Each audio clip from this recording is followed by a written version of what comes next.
Miro, hello. Oh, Look how beautiful, all the green. I love it. it is beautiful. It's so nice to see you. Thank you for taking the time to show us. Oh my God. Wow. Okay, this is fantastic. Um, so while you're showing us around, can you just introduce yourself and tell us who you are and where we are? My name is Miro. I make the wines for Trentadue Winery for the last 20 years. Wow. Wow. I know. Time flies when you're having fun, supposedly. I think I might have to put my glasses on because it's so bright. That's fine. So we're at kind of a corner here where you can see 3 different vineyards. Oh, beautiful. And I can switch the view if you want. Sure. Go back and forth at your leisure. Okay. So what are we looking at? It's the Zinfandel 303, which is our best Zinfandel block. And right now the vines are going crazy. It is what we call suckering hell. So they go around and they remove suckers, or unwanted growth out of the vines. Mm-hmm. So as you can see, these are head prune vines. So all the Zinfandel on Trentadue property is head prune. This is the old-fashioned way of doing it. Okay. They haven't, well, they suckered a little bit, but they haven't done too much yet. So this is the stuff that we don't want to see, like that, and removing these unwanted growth. You can see the new clusters right there. Beautiful. Yeah. So someone is currently, that's what you're doing in the vineyard, someone's going through taking all the suckers off? Correct. Yes. Okay. So I bought a bottle of L'Astoria Zin. Oh, came awesome. from these vines. The vintage Beautiful. 2017. We're just running the tail end of the 2017. We actually released on the markets 2018. Okay. So this is out of the tasting room. Beautiful. Yeah. So there's a lot of work in the vineyards right now. You can see they're also tilling the soil. This row it's tilled. The other one it's not. And that's what we do every year. We alternate. Oh, okay. Beautiful day. I think it's approaching about 80 degrees. Wow. It's gorgeous. It's kind of eerie quiet. Usually it's full of people around here, but now they aren't any. Yeah, it's a weird time. Yeah. So there's 2 other vineyards there, you said? Yeah. What we're looking at right now, this is our oldest block, Sangiovese. Oh. And immediately you notice the lavish spacing. Yeah. This is they call the California Sprawl, 12 feet between the rows and 10 feet between the vines. Which is the totally wrong thing to do, something like Sangiovese, which is very vigorous. I don't know if you guys know, but there's at least 70 plus clones of Sangiovese registered in Italy.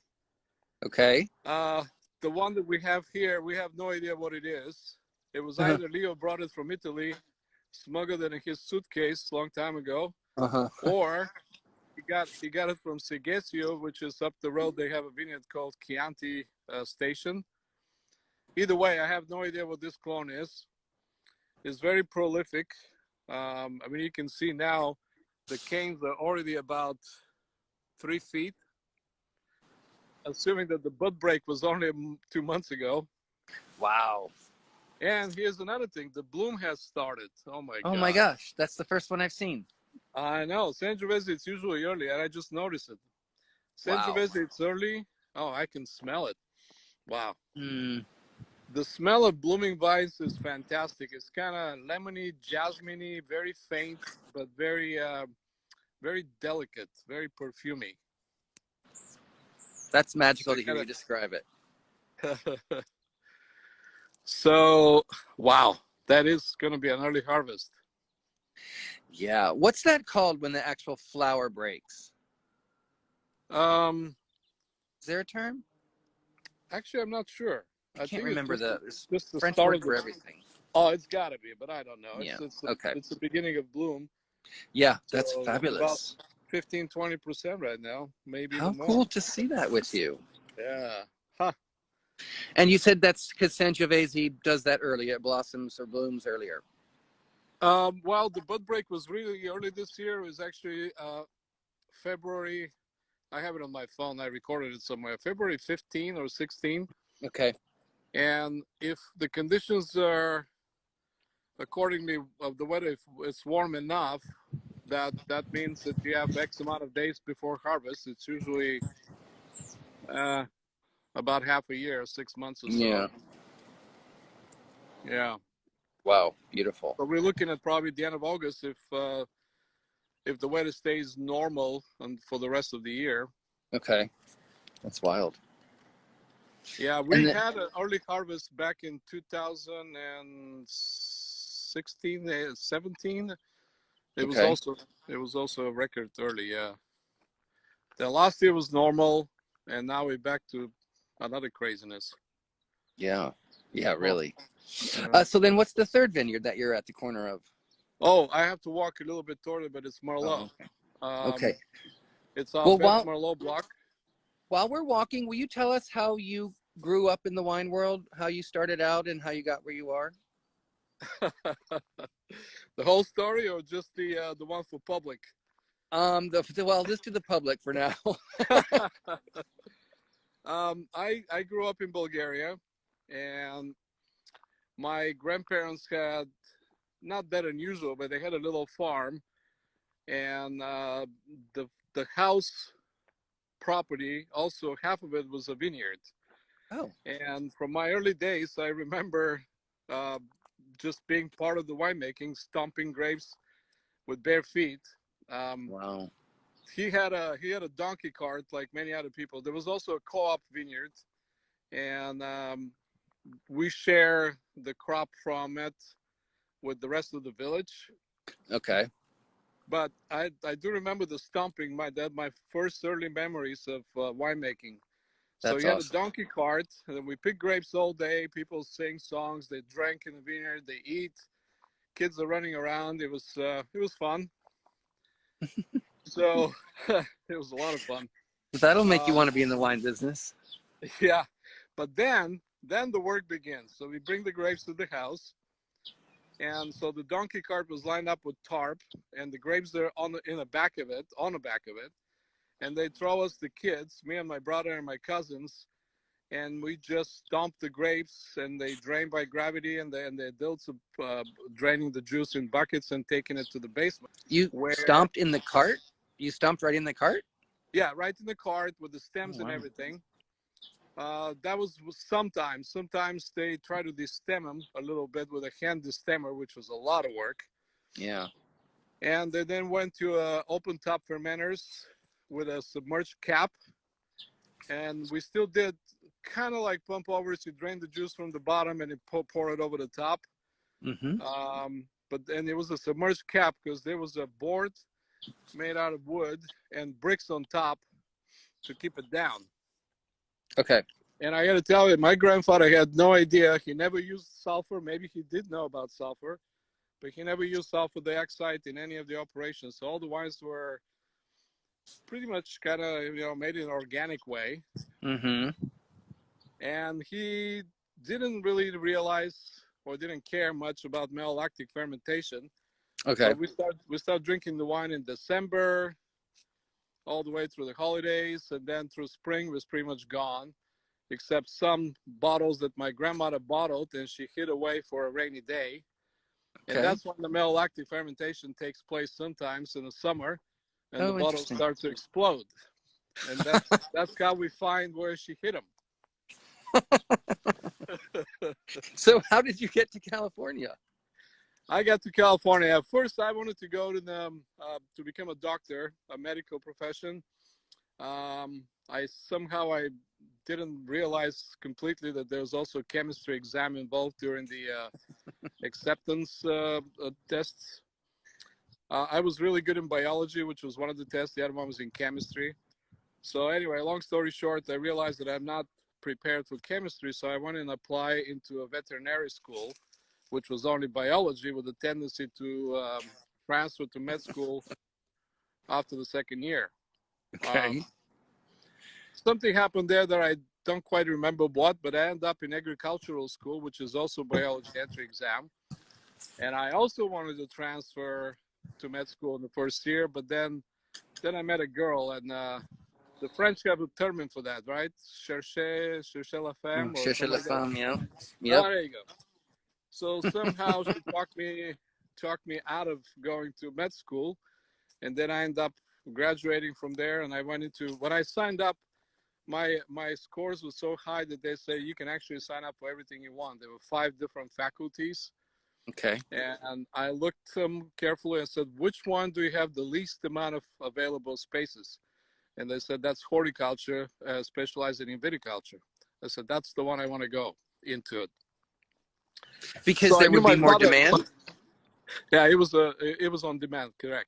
Oh, wow, okay. So my father really liked that, because he said, veterinarian would have been good, but this is actually better. You're going to be an agronomist. You don't have to get your hands dirty on anything, and you just get the meat from the veterinarian. And this was during communism, so it was all favors, right? Oh, right. So anyway, so at some point there were 7. It was an invitation from Future Farmers of America International to do an exchange between 7 of us. Oh, wow. To come to United States. And it was a massive, it was like a beehive, the whole university, because this coincided with the fall of communism. So we're talking early 1990. Okay.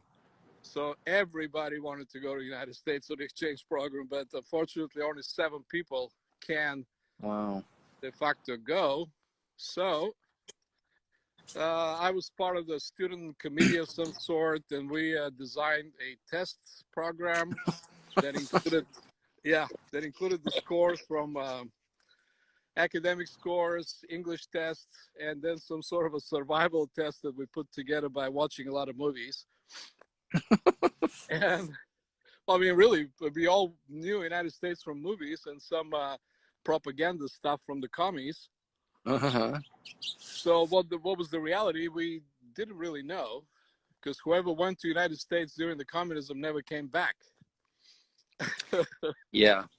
So anyway, so I was one of those 7 people. I made it, and came with absolutely no money to United States, because at the time they only allow people to buy $27 per person per year out of the banks. Wow. Legally, which we could have bought on the black market a lot of dollars, but it was illegal. And if we get caught, they will confiscate them, and we get in trouble at the airport. That's crazy. Anyway, so I borrowed money from FFA, and I was the only one from the group of 7 Bulgarians that went to the West Coast. Oh. I think I missed for a minute there, just from a data lag. You were the only one of the 7 that went to the West Coast. Correct. And they gave us 3 different preferences of 3 different aspects of agriculture for 6 months each. So this program is still in place, as far as I know. It's governed by the U.S. government, and it's called some agricultural exchange program. Allows kids to come from other countries and work for 18 months in the United States. Right. And I remember that this was one of the first programs that Trump wanted to take out, because he was taking jobs away from Americans, which is total BS. Because the only thing they guarantee is minimum wage. Yeah. And can I just ask you to pause and explain to where we are? I think you've arrived in the Miro Vineyard. Yeah. Okay, so this is the Miro Vineyards, and the trellising. It's a what we call Scott Henry. Yep. It's a 2-layer system. So right now they've done some suckering, but not completely. Okay. So you can see there's two cordons, and the canes will be trained downwards, and the others will stay up. Okay. So there'll be 2 layers of fruit zone, one on the bottom, one on top. Okay. The exposure will be to the sun will be the same as it is on top and in the bottom. Okay. And what's the name of the trellising system? Scott Henry. Okay. You can see it a little better here. Every vine alternates. One goes on top, the other one goes on bottom. This one, unfortunately, is dying, and this is an example of how Pierce's disease kills vines. Oh. So this vine has been dying slowly for the last 4 or 5 years, and you see one of the cordons has already been removed because it died. Mm-hmm. The other one is hanging for dear life, but this is going to be the end of it. Yeah. Now they left the sucker here to keep it alive, maybe for 1 more year, but it eventually is going to die. Okay. And the reason is it's very close to the garden, the lawn, and those trees. And the carrier, the vector, is called the Bluegreen Sharpshooter. It's kind of a flying, yeah. Wow. And that thing transfers the as it feeds on the vines. The bug doesn't live on the vines; it lives on the riparian area or nearby. Okay. And they fly from the bushes to the vines, and that's how they transfer the Pierce's disease. Wow. Miro, I'm going to ask you to just pause 1 second. Guys who are watching, if you scroll back up on my screen, I can still see Spit Bucket Blog just joined. And she has a website now. It's going to be in her profile about all the virtual wine stuff that you can check out. So I just want people to notice her handle and go check that out. Go ahead, Miro. Back to where we are. Oh, yeah. So in order to protect the rest of the vines, we remove the sick vines and dying vines so that they will not continue to infect others. Mm-hmm. The best way is to eradicate the sharpshooters, but we have to spray insecticides all.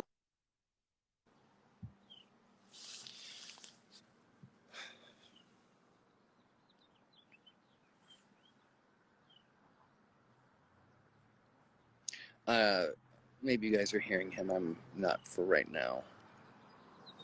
Oh, we lost the Wi-Fi. My Wi-Fi went down. I'm just going to stay up here. Hopefully... Oh, they lost their connection. Okay, my pleasure, Amber. He'll be back. But that sharpshooter thing sounds like it's crazy. And did y'all see the murder hornets that are here now? It's like it just keeps coming. It's just the craziness.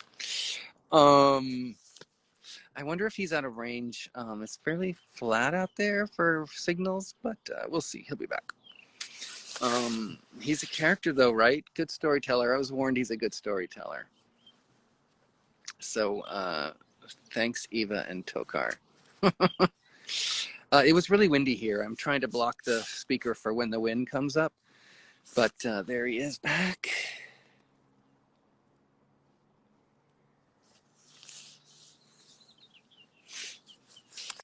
There we are. You know what happened is my phone overheated. Oh, seriously? Yeah. Oh, wow. I guess I was in the sun a bit too long, and oh no, don't do that. Stay in the shade. And it shut down. That's no good. That never happened to me before. That's crazy.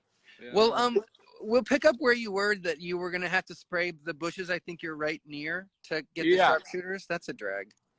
Right. But do what you have to, right? Yeah, that's the actually Ridge Winery, which is, we work with them very closely. They have patented a way to treat Pierce's disease. Oh. But I'm not sure how far they went and how practical it is. Okay. Ridge Winery is owned by a Japanese pharmaceutical company, and they did come up with something that got approved and licensed in the United States, but it hasn't been broadly used yet. So we'll see what's going to happen there. I don't know if you guys can see in the distance. Yeah. This is the burned area from last year's fires and 2017. Wow. Right, that peak over there is called Geyser Peak. Mm-hmm. And the big mountain next to it is Alexander Mountain. Mm-hmm. Which Jess Jackson wanted to name that one, rename it, but he passed away and nobody would like the suggestion he had. So it stayed as a Black Mountain. Way in the distance, you can see the peak of Mount St. Helena above Calistoga.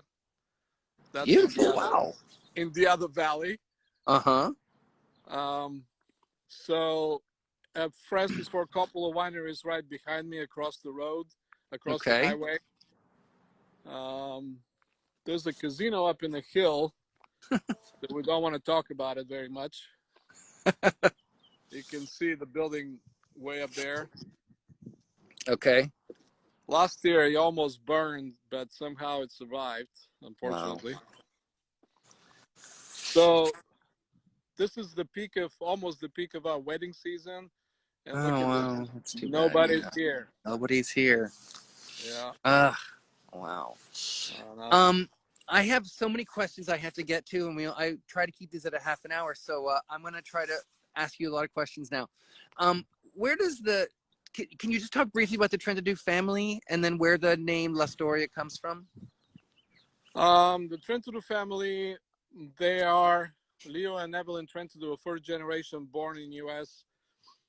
From Italian ancestry. Leo's father immigrated to San Francisco right after the earthquake, and he was a bunch of young kids from Italy that they immigrated from the East Coast straight to the West Coast because they knew there's going to be a lot of work rebuilding it. Oh, okay. And he made a little fortune from that, and they bought a bunch of land in Silicon Valley, and they had orchards. They grew all kinds of fruit trees. Mm-hmm. They also had a little bit of a jewelry business in the city. And then every fall, being Italian, of course, they had to come to wine country up here to Alexander Valley, actually, and buy some grapes and make wine at home.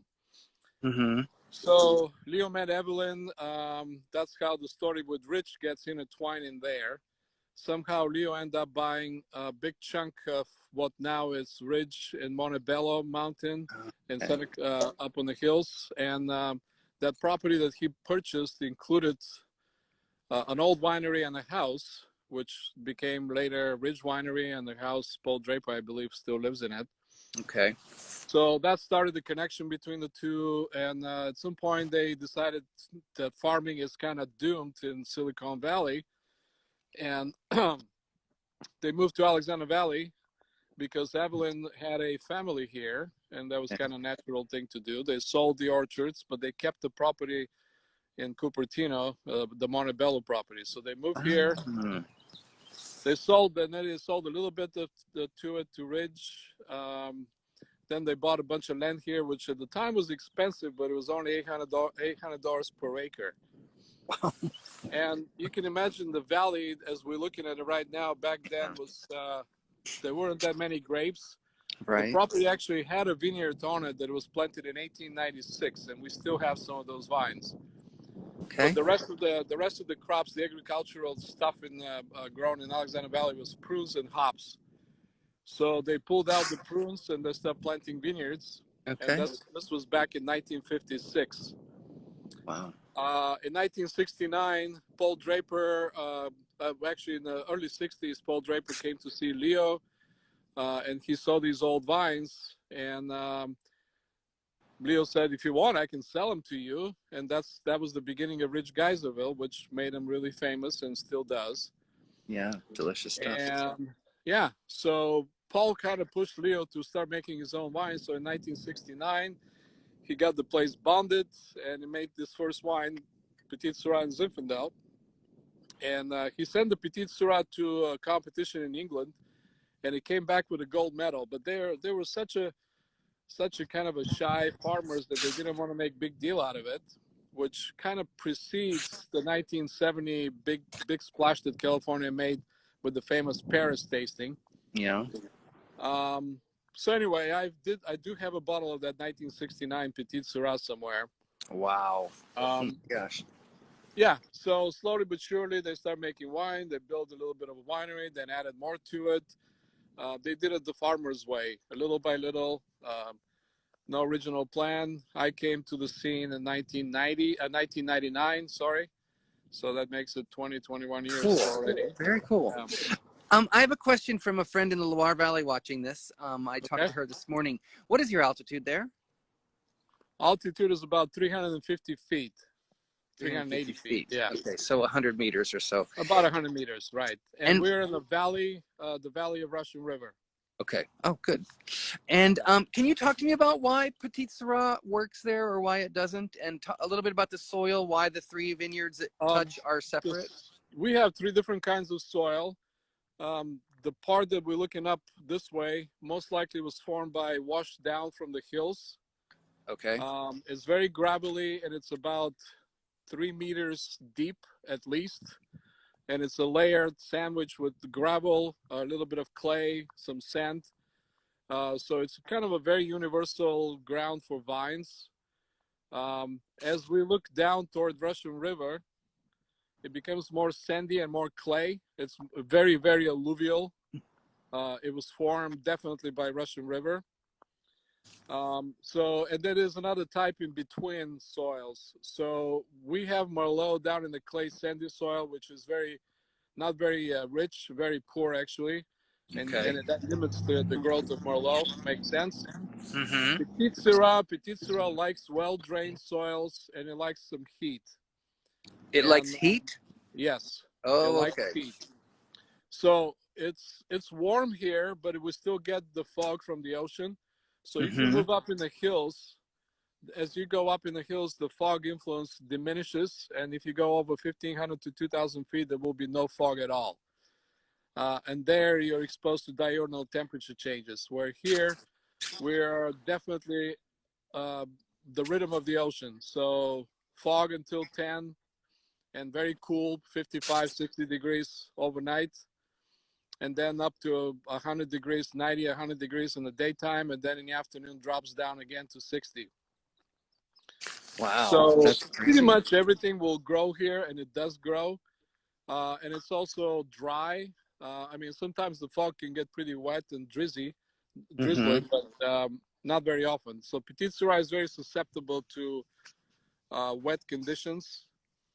Last year we were in Hermitage with Victor. We did a cruise on the Rhone River. Oh wow! And, we were in this. We didn't tell the guide that we were in the wine business until later, when he actually started talking about because of the climate change, they want to grow, or they're actually researching Petite Sirah, and that's when I said, "All right, back off.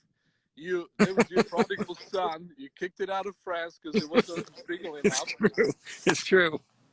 And now you want to grow it back again because the climate in Hermitage warmed up, and then it's too warm for Syrah, and they're looking at Petite Sirah." That's a riot. Oh, wait a minute, you guys are in the wine business. I said, "Yeah, we are." And again, that's a good story. I'm almost out of time, but I have one other question, and I can't remember it now. Okay. Oh, I know. Just how is life? How is everybody under the quarantine? And I mean, it's the country. People are spread out, but you're doing okay. Everybody's getting by. Sonoma County is very, very low. We only had 3 people, unfortunately, that died. And we have a couple hundred that are sick. And the Mendocino County doesn't have anybody. Lake County has like 6 people, maybe. So the Vineyard hasn't lost a beat. They never stop working. The cellar, we decided voluntarily, we're still considered essential business. Mm-hmm. Can you believe it? Winery is essential. We knew that, yeah, right? Yeah, exactly. We did know that, yeah. But with the management here, we decided to lay off. And I've been coming to the winery almost every day, every other day, to do some, just look at the wines and make sure things are okay. But the crew is returning tomorrow after 45 days off. Wow. With pay. Yeah. Wow. So we can't hold it any longer. We have to keep, making wine and bottling and that stuff. Yeah. Exactly. It doesn't stop. Just one last question. Somebody on here, W. Martin, is interested in having their wedding there in 2021. When will you reopen for a socially distanced tour? We actually taking I think we're taking reservations now for next year for sure. We postponed some of the weddings that were supposed to happen now and next month. I'm not sure where that's going and how it's going to go. But being a private event, I don't know. It's complicated. But we're booking next year for sure. So they have to do it now. Yeah, they should come and he was asking about a tour, but that's probably he should email the office and let them give him a product. Yes, we are resuming tours I believe next week, because that's easy to do with social distancing. Oh, okay. Yeah, no Okay, problem. wow, cool. Okay. Yeah. Well, I got to say, I've missed you on a couple of occasions in New York. We just kept missing you when you came to New York, and I'm really sorry, but it's such a pleasure to finally spend some time talking. So thank you for taking the time to chat. No It's really problem. nice. Thank you. All right. Yeah. Take care now. All right. Thank you. Bye-bye. Bye.